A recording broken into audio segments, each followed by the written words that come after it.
Hello everyone, welcome back to English literature class.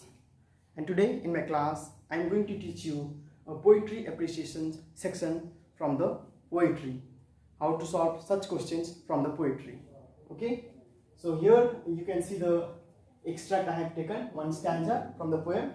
Alright, beyond this place of wrath and tears looms but the horror of shade, and yet the menace of the years finds and shall find me unafraid.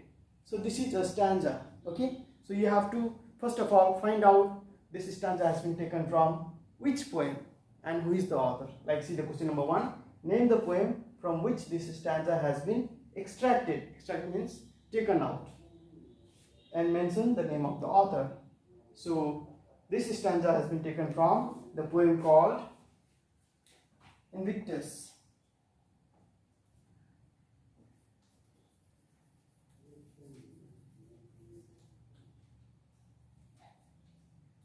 Invictus, and the tagline to this, the unconquerable.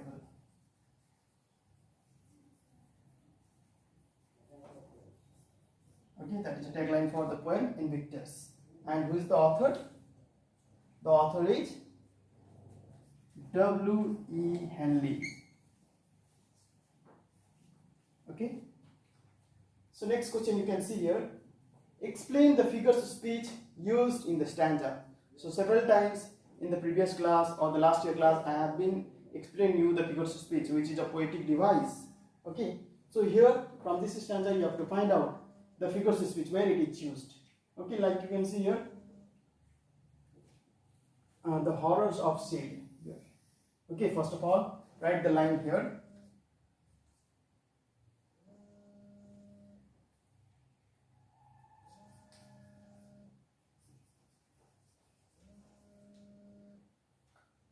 The horror of the shade.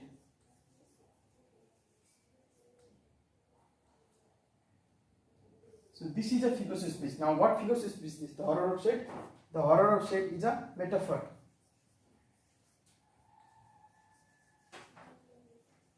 Metaphor for death. Okay, it is a metaphor for death. And what is metaphor? Metaphor is a comparison between the two distinct things. Alright, so here shade is a metaphor for death, but it is talking about death, and here death refers to the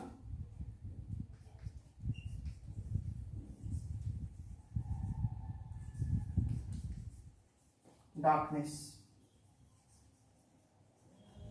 Okay, it refers to the darkness. So in this way you can solve this question number 2 also.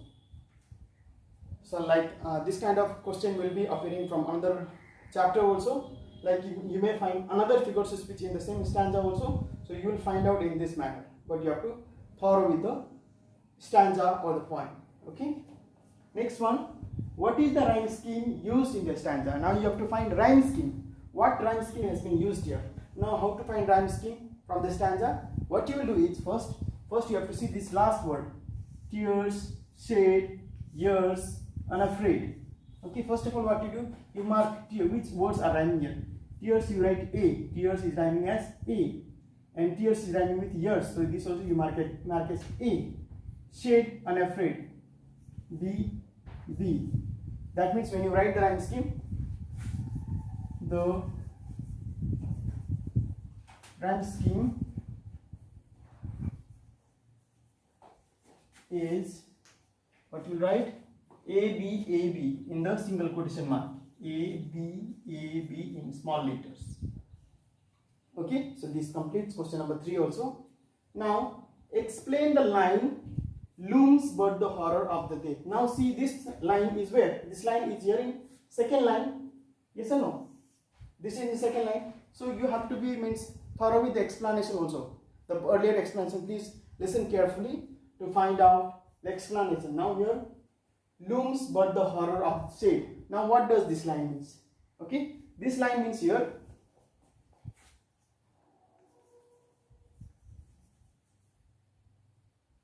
the above line means you will write existence beyond life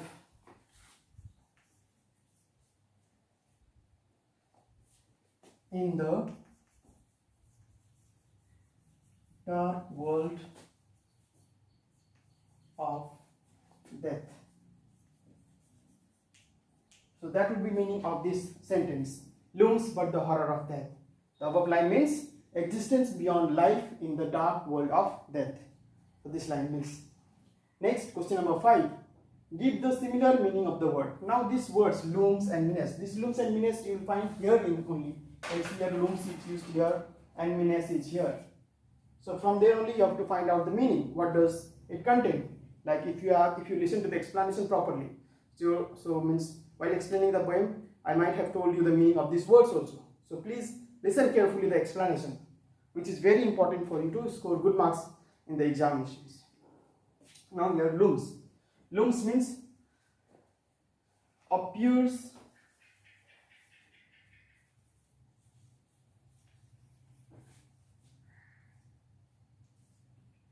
in a threatening way.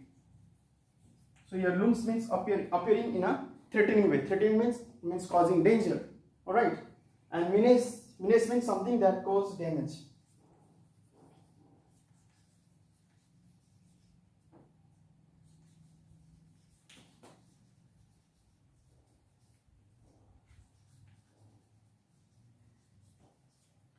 Okay, so here menace means something that causes damage. So this also means a somewhat similar meaning with the danger. Alright, so in this way you can complete solving the poetry appreciation part from the poem by solving the question in this manner. So please practice other questions, other stanza from the same poem, from the other poem. Please keep on practicing this kind of question. Alright, which will be very helpful for you all in the nearing future. Thank you so much. Till then, stay home, stay safe.